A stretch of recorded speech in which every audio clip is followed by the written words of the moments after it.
the Bliss Business Podcast, the show about empathy, connection, and consciousness in business. Today's episode is brought to you by Zero Company, your paid search, social media, and programmatic ad experts. Welcome back to the show, everyone. I'm Steven Cash here with my co-host, Mike Liskey, as always, and our special guest today, who we'll introduce here in a second. So studies show leaders with high emotional intelligence see about a 30% increase in employee engagement and a 40% boost in team performance compared to their peers. The message is clear. Emotional intelligence is not a soft, nice to have. It is a core driver of how people perform, stay, and grow at work. And the most resilient companies are led by people who can make the hard decisions, but still lead with empathy, clarity, and care. And today we are exploring what the power of emotional intelligence in business really looks like in practice, especially inside a multi-brand restaurant platform that is trying to make healthy eating both accessible and profitable. And Mike, introduce our guest today. Absolutely delighted to, Stephen. So our guest today is Kelly Roddy. He is the CEO of WOWorks, which is the parent company actually of 6 good-for-you restaurant brands, including, for example, SaladWorks, Fruta Bowls, Garbanzo Mediterranean Fresh, The Simple Greek, Barbaritos, and Zeets. So under Kelly's leadership, really, WOWorks has accelerated its expansion really across the United States and Canada, and is now really on a mission to help guests live healthier lives through nutritious, flavorful meals and exceptional hospitality. The vow to wow, I hope that comes up in our conversation today. In fact, as well, Kelly's career in the restaurant industry is marked by a transformative leader. As president of Schlotzsky's, he repositioned the brand and doubled average unit sales. And then in 2019, he took over SaladWorks and guided it through the challenges of the COVID-19 pandemic. And then further, in 2020, he became the CEO of WOWorks, leading the growth really of a portfolio of better-for-you brands. And he also brings more than 2 decades of executive experience from H-E-B, Scholastic, and Walmart. So with that, Kelly, welcome to the Bliss Business Podcast. Well, hey, thanks for having me, Michael and Steven. I love what you guys are doing with, the podcast and what it stands for. And, I think what we do at WOWorks very much aligns with, what you're doing. We're trying to lead with our heart and with passion and, and motivate those around us and to live their best lives. So. We love that. Yep, certainly trying to do more good in the world through our business. So in terms of the topic today, Kelly, is there a personal connection, would you say, perhaps, with the topic of emotional intelligence, or why is it so important to make sure that we're discussing this today? Yeah. So, I mean, it is, to me, it's crucial, right? And so, I've been really fortunate to work in some great places where you see a great culture that's focused on people, and it's not just the people who work in the organization, but particularly the people that work in the organization, the team members, but it's our guests as well. And in our case, we have franchisees, and we want to make sure that franchisee they sometimes they put their entire life savings into a business that they're betting on. They're betting on themselves, and they're owning their own business, but they're buying into, our dream as well, which is, a brand that we're passionate about, and they become passionate about it. But then they're like self-employed. So who motivates them, right? And so they need us to help motivate them as well, and lead with empathy and lead with, passion alongside of them. And so, I think what we discovered is that there's really no great companies out there that don't have a really strong set of at least shared values, right? And so, we and that's how we lead. We basically, it's not platitudes on a wall. It's not like a poster and like, oh, here's the things that we said that one day, 4 years ago at that offsite that we were going to do. We talk about it every day, and we we recognize people around it. And so if someone shows one of our values, we give an award for every single one of our values every day, who live that value the best. And it's really hard because everyone lives the values. And the reason they do is because we talk about it all the time. It's very, very much ingrained in our culture. And so as a matter of fact, we don't have a poster. There's no poster. We talk about it, and we in our monthly all team meetings, we pick out one of the values and do a deep dive and give examples and talk about it and let people talk about, how we'll give people an opportunity to talk about how they're using the values every single month. But the focus on empathy, it really strengthens the relationships that we have with our team, and that we have this sort of agreed upon set of values. It's sort of a clear sense of purpose, right? We want to make the lives of those around us better. And how do we do that? And how do we lead people, whether it's our team members in our restaurants or our franchisees? How do we lead them with empathy, particularly in challenging times? This has not been the easiest year for restaurants. Talk about that a little bit. Just give the audience a little perspective on what's going on with the restaurant industry right now. I mean, so it's there's a lot going on in the restaurant industry, and it really all started with the advent of all this third party, right? So everybody knows Uber Eats, DoorDash, Grubhub, many others, having food brought to you wherever you are.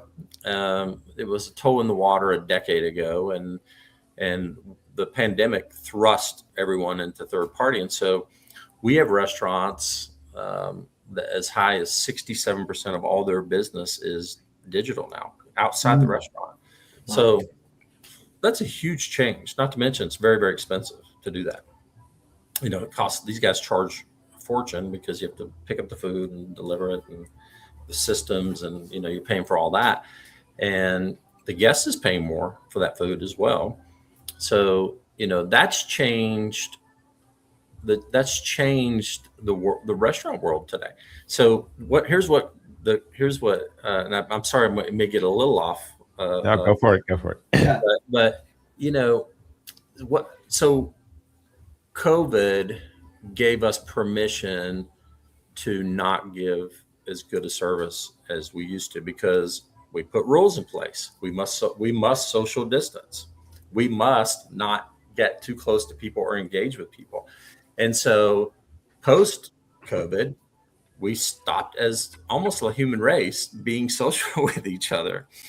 And we've lost a bit of that connectivity, and there's not as much personal interaction with people. So and it's, in my opinion, that's hurt the restaurant industry, because if half of your meals are eaten off premise, people still don't want to cook. People still want to use restaurants, but they're using us differently. And we'd love to see, a shift back to that communal part of restaurants. And I think that will always be there, but I'd love to see it shift more back to that, because bringing people into the restaurant and it creates a lot of energy, and it's a great environment. But when you go into a restaurant and they're half empty now, the restaurants are still doing fine, but they're half empty now because people are eating off premise. And so I think restaurants, the industry, we have to do a better job of treating that guest. It's a hospitality business we're in, right? Treating that guest differently than we did. And forget the fact that we sort of put rules in place around distancing ourselves and not being as social. And we've got to, I think, bring that back to life. So that's one piece of it. The other piece is this GLP-1, people trying to eat less, right? And so people are injecting themselves, or however they're taking their GLP-1, to not eat as much. So there are literally millions and millions of meals that used to be eaten that aren't being eaten now. And so that hurts the business. But and then so we have to get smarter. Like we have to. So our services, we provide we have a purpose. We provide nutritional meals for people. So we now have to focus on, okay, if you're going to eat less, you still need the same amount of nutrients. So the smaller amount of food that you may be eating needs to be just packed with, it needs to be incredibly nutritionally dense, I guess. Mm-hmm. And so we're fortunate because that's the products we've always had. Acai is like a superfood, right? It's loaded with true acai is loaded with, great things, and obviously there's a focus on protein. And so, we're well positioned for that, but it's still hurt across the industry. It's hurt restaurants, right? And traffic has been down, meaning people going into restaurants. The traffic's been down for a couple of years now. And so it's been, and we're all trying to, what most people don't realize is even if you go into a brand, that's typically a local business owner, right? If you go into a WOWorks, that's a local business, that's, Joe and his wife running that restaurant, maybe with their kids, trying to make a living.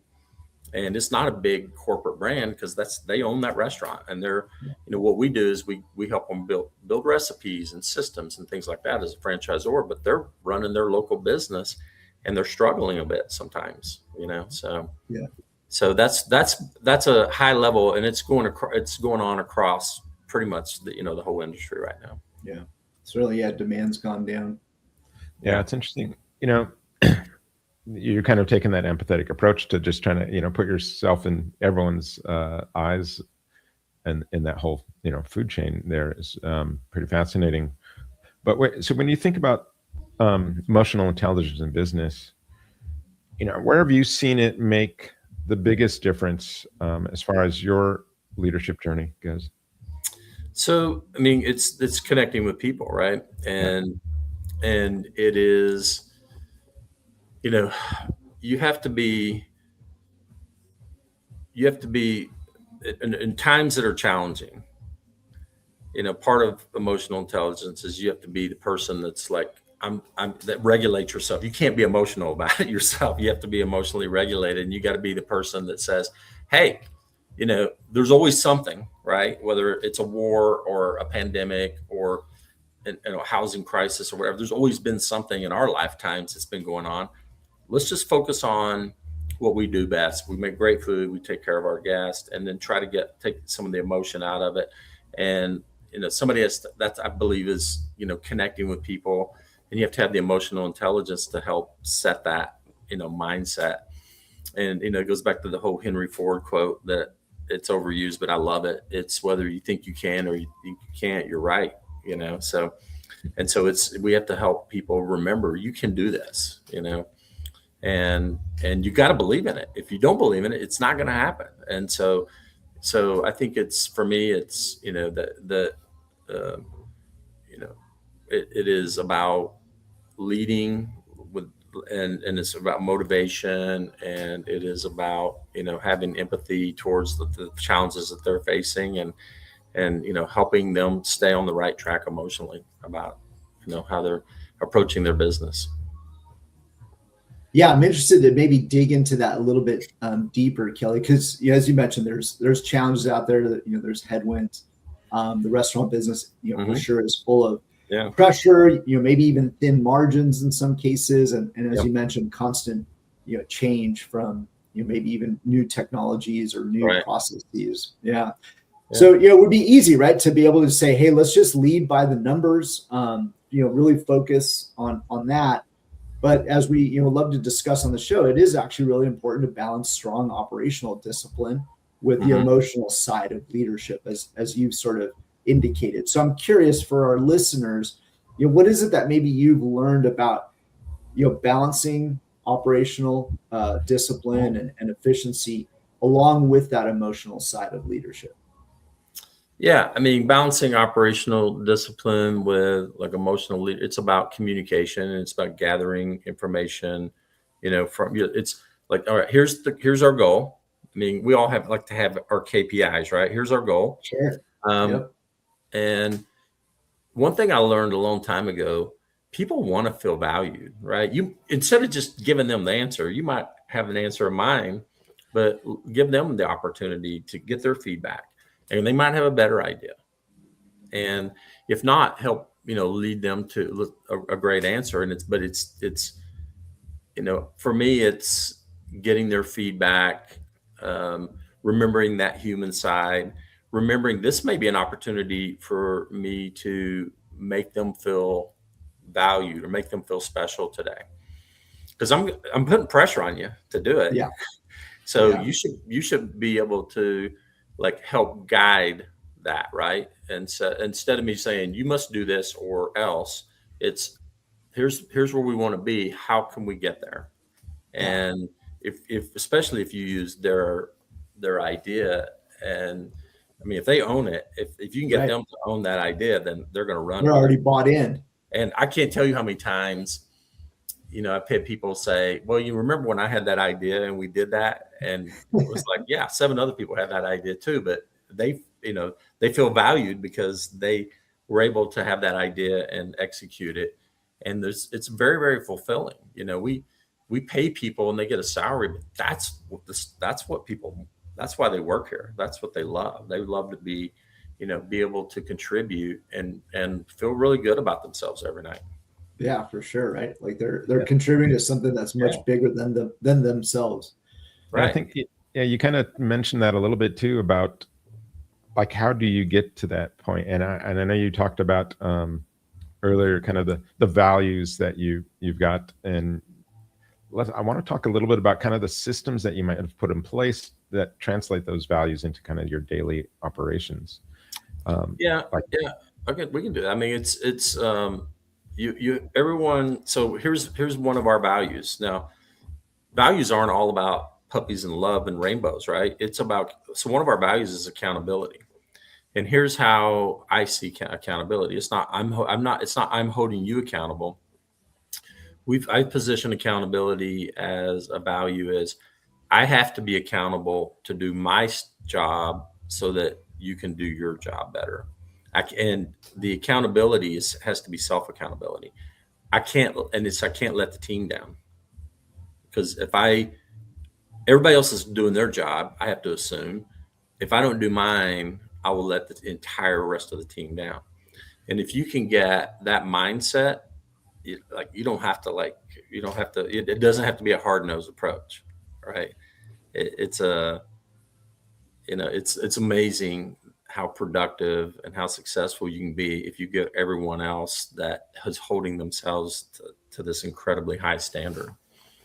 And so that's a great way. It's like, here's the goal, and we meet every week. What did you say you were going to do? Did you do it? And if you didn't, maybe there's a reason why. And then how are you going to fix it this week? And you can't just check in. It can't be a monthly check-in. It has to be pretty much a weekly check-in on all the big key initiatives we call big rocks, right? And so what are we doing to move the rock this week, right? And did you live up to your commitment? Nobody wants to let the team down, right? Nobody wants to be on that call and say they didn't do what and especially if it's easy, right? Yeah, for sure. So that's an example of how we do it. We call it, there's a book, 4DX, but it's basically saying what you're going to do. What's the wildly important goal, and what are the steps you're going to take to get there, and what are you doing this week? What's your commitment? Everybody on the call, what's your personal commitment to this week to move it forward? Yeah. Kelly, I'm wondering if either in any of the current franchise systems that you're in, or maybe some of the other ones in the past, right? Because when you have a franchise or even just a multi-location system, there's going to be locations that are thriving, that are doing great, and then other locations that are struggling, right? Yeah. So when numbers sort of come into play, there's maybe a particular brand or a particular restaurant. How do you use, I guess, both data and the systems and emotionally intelligent systems to kind of work through that and kind of understand really what's going on and how to respond to the variation in thriving versus struggling? Mm-hmm. Yeah. So we're fortunate enough to get these days most of our franchisees' numbers, and we can compare how they're doing to each other. And let me tell you what nobody wants. Nobody wants to be in last place on anything, right? And so so we do say, okay, hey, here's where you are. Here's where the average is. Here's kind of the best in class as well. Because nobody really wants to be average, but the best in class, the best in class restaurants are here.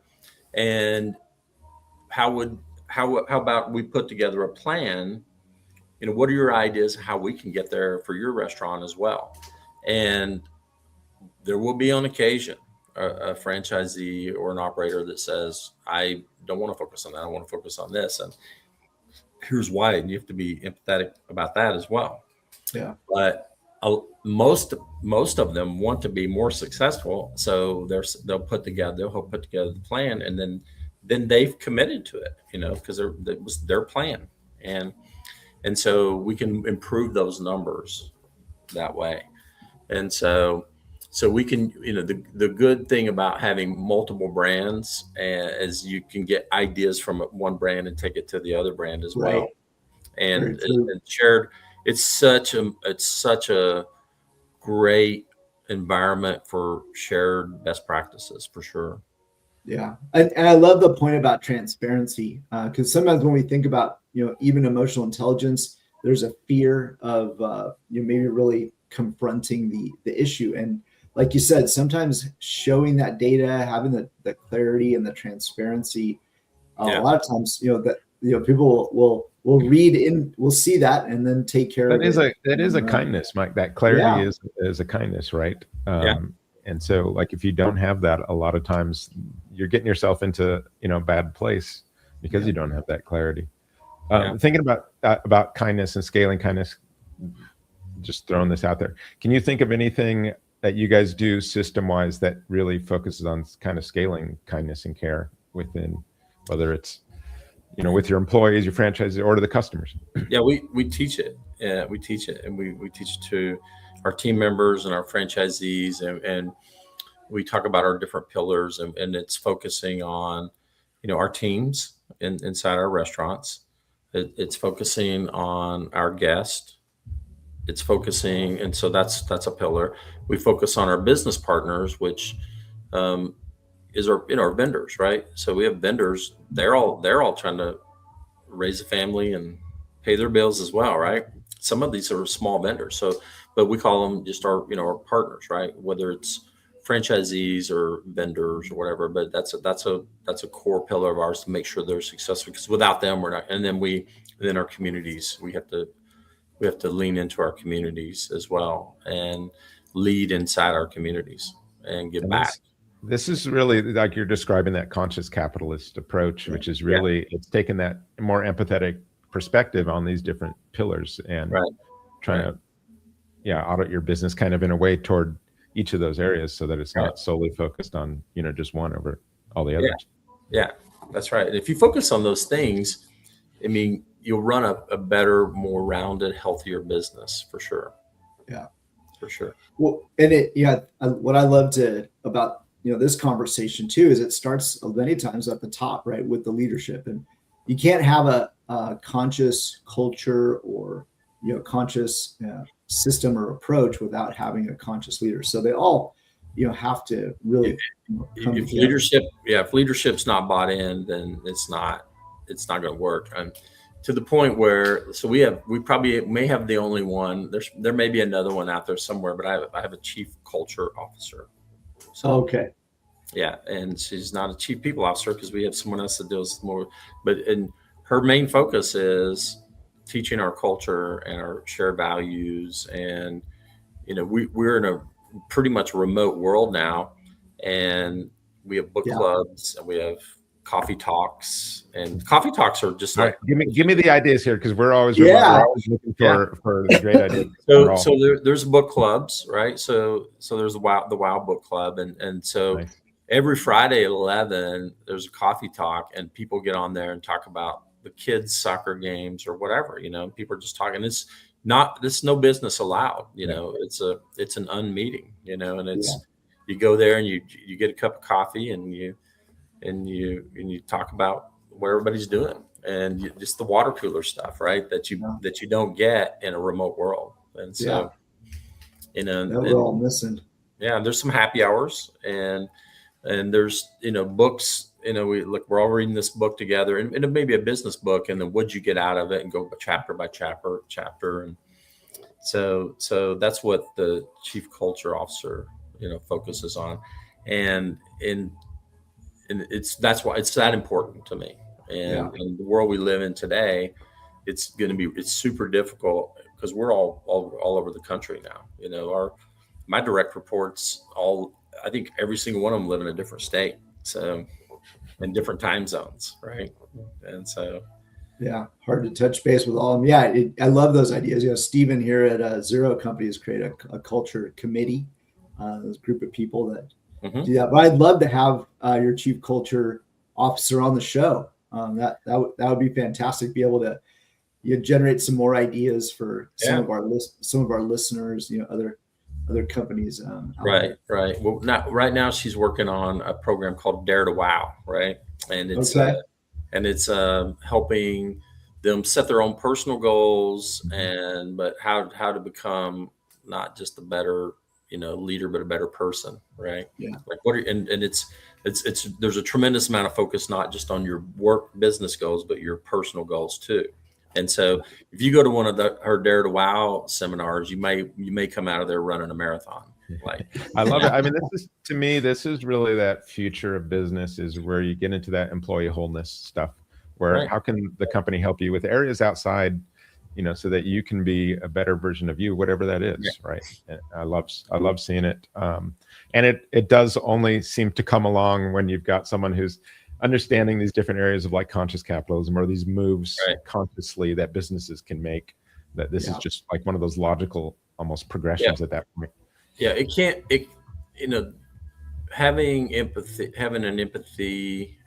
in the workplace and having shared values can't be an initiative. It has to be like a way of running the business. It has to be every day. And you can't just like turn it on and then it doesn't work that way. You have to live it and we said, pandemic's been years ago now. That's when we took the time. We're like, hey, we're all like sitting around waiting for the world to open back up. We spent every day talking about shared values, debating about it. We literally spent, months just doing that, and we developed it together. And then we've lived it ever since. And so we knew we were going to do something like that, but what a great time to do it, and a great opportunity to do it. And then just continuing. And then I think when people come to our company, they're new, they're like, yeah, we've heard this BS before. Right. And then they're like, wow, they really do this. Like, wait a minute. Here it comes again. Okay.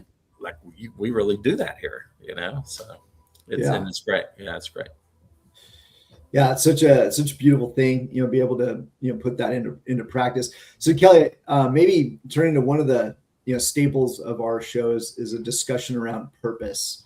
And I heard you mention it, a little bit, earlier, some of the goals or the purpose behind WOWorks. So, and we can talk about like a personal purpose that you have, or even the purpose that drives WOWorks, because we often see companies talk about emotional intelligence in a way and care, but at the end they don't really have sometimes a clear sense of purpose. And so when you sort of zoom out from all the individual brands and you look at WOWorks as a whole, what is kind of like that deeper purpose that drives you, that drives the organization?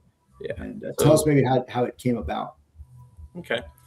So it came about because, most of the people on my team today, we worked at another multi-brand holding company, right? And we were always trying to figure out, we had some great brands, but they were more decadent.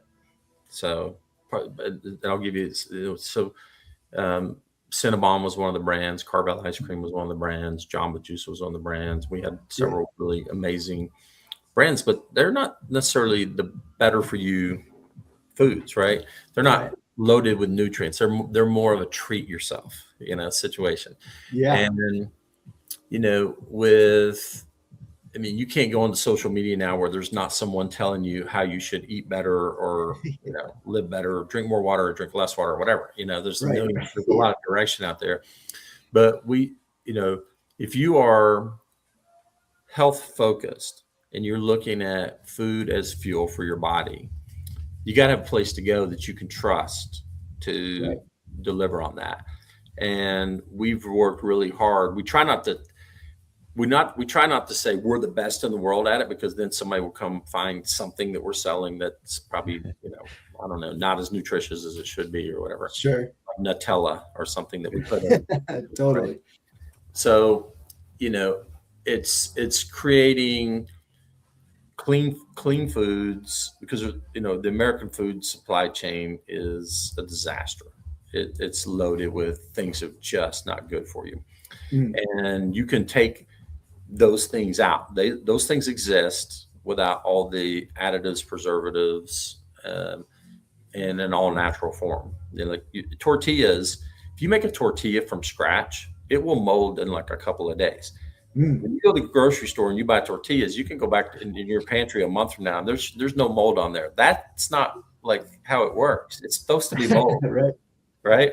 So we've got a supply chain of food that's just chocked full of bad things, right? Yeah. And so we try to have in all of our restaurants incredibly clean food. So our tortillas will mold in a day or two, in a couple of days. Yeah. And if it doesn't, then you shouldn't eat it. Yeah. And you don't ever go to a chicken plant, because you'll never eat chicken again unless it's all natural chicken. And so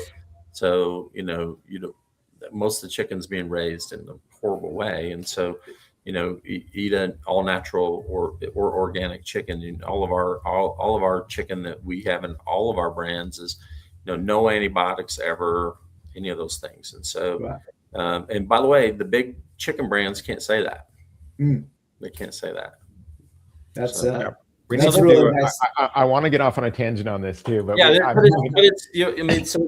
it's what what like our purpose was, and our purpose is that it's to help make the lives of everyone we touch better. Whether it's our franchisees, we want them to have a fulfilling job, make more money. We want our team members to have a great place to work.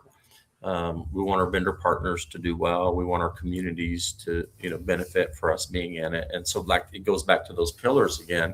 Yeah. That's our purpose, right? And how we do that is delivering clean food.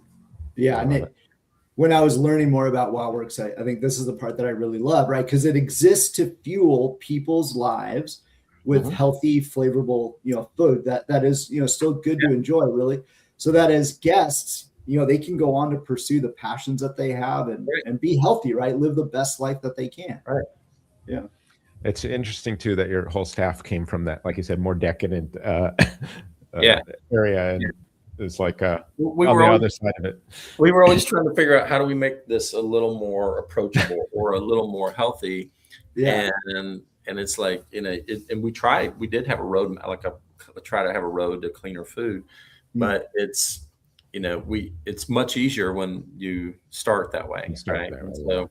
So we had this idea of WOWorks being we started with SolidWorks with the intention to be a multi-brand, better for you company. So got it. It was from day one. That was the plan. I'm glad you did. Yeah, we've got an audience question here. Let's go to that real quick. All right, it's from LinkedIn user. What advice would you give to your younger self on EQ? Yeah. I mean, I think for me, I would say my younger, first of all, I was very fortunate because I worked in some places where they taught and they leaned into it, right? I worked for this company in Texas called HEB, maybe the best company in the world. And it's very, very focused on the people, right? And taking care of the people, and then take care of the guests, right? And the customers. It's a big grocery chain, right? And very, very successful with a focus on quality. And so I learned so much about, how to be a leader in that place. And so I was fortunate early on. But I think the advice I would give myself is, the whirlwind is always going to be there. And this was a mentor of mine said, look, that stuff's always going to be there. You just need to focus on doing the right thing, doing the job, right? Taking care of the job, and don't get caught up in the whirlwind. Don't get caught up in the politics stuff that's going on right now, or the GLP-1. Don't use that as the excuses. Okay, it's GLP-1's a real thing. What are you going to do? We're going to make sure that our food is even more densely nutritional, and so we're going to make some pivots along the way. And I think I would have learned earlier just not to get caught up in the whirlwind and just focus on doing the right thing every day. And you got to emotionally regulate yourself. Yeah, you really do. You can't. You get better as you're older, right? Yeah, part of growing up. You can't lose your mind and then say, "Oh, I'm just passionate." That's a BS excuse. Yeah, you're not a baby anymore. Learn how to emotionally regulate yourself, and let's deal with the issue. Get other people to help you deal with the issue as well. Get feedback and I will say, I think, and I say this a lot, is that I think the younger generations, they are quicker getting to that more emotional intelligence quicker than the older generations. And that's because of a lot of the work from the older generations, just bringing that gravity up, right? So that the younger generations were going to get there, a little bit faster. So it's definitely a much kinder business world than it was when I started out. It's it may not seem like it, but there have been baby steps along the way that we really have slowly. Sure. One of those rocks. This is one of those rocks that's being moved slowly, right by people across all different businesses all the time. So that brings me to one of the questions I always ask is some form of this is what role does love play in business?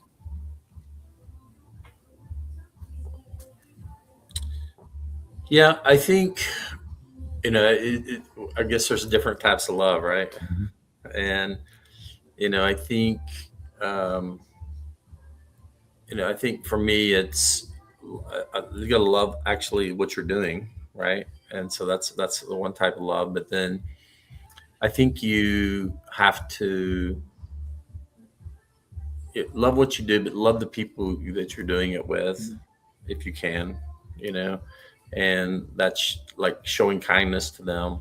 And then again, going back to the making other people feel valued. It's not hard to make other people feel valued. And it's the easiest way is to ask them what they think. And hopefully you've got, someone that is part of that. If they're part of our culture, they're not going to be that constant. If you're constantly asking the opinion of someone who's super negative, that's not fun, right? So you want people who have the same kind of positive outlook that we can do this, and you're asking those people. And quite frankly, there's times when you have people that just don't fit with the organization as well. And it's not my full-time job is to figure out how to make those people become better humans. It's better sometimes just to let them out and share them with someone else. Bring in someone else that wants to be, part of this and that believes it. And I have said to my team, like, if you don't believe in what we're doing, let me know. And we'll work this out. We'll transition. We'll make a transition for you, because if you don't believe in it, you're not going to help me. You certainly can't help me do this. So, but if you believe in it, we'll get this done together. Yeah. And I think you see that when you've got your culture really nailed down, or at least, I don't know if it's ever nailed down, but it's constantly being worked on in a way that it's always front and center, then I think you do start to attract people that see themselves in, some part of that culture. Mm-hmm. Right. And that's right. And they start selecting you. And so you may have had some people who realize it's not for them, and they start self-selecting out. Right. And absolutely. Yeah, but that's how you get to this teamwork. I think that has a culture and that shared values. But you got to keep it front and center, like you said. Otherwise, it's on the wall. Love that discussion, Kelly. For those that want to learn a little bit more about you and the great work that you're doing at WOWorks, where would be the best place for them to find either you or to follow up on what you're building? I mean, it's WOWorksusa.com. And WOW is WOWorks. We share the middle W, so it's WOWorks USA.com, and perfect. our websites, and we're pretty easy to get in contact with. I'm on LinkedIn as well. Yeah, easy to reach. Yeah, we love what you're doing. Thank you, Kelly. Thanks for joining us. To our listeners, thank you for joining us as well. Ask where emotional intelligence is maybe already shaping some of your decisions and where it might be missing. Often, the differences between a team that survives and a team that thrives is really understanding kind of this and knowing how to pair kind of those high standards with that genuine care, the accountability we talked about with the kindness at the same time. So thanks everyone for joining us on the Bliss Business Podcast, and we will see you next time.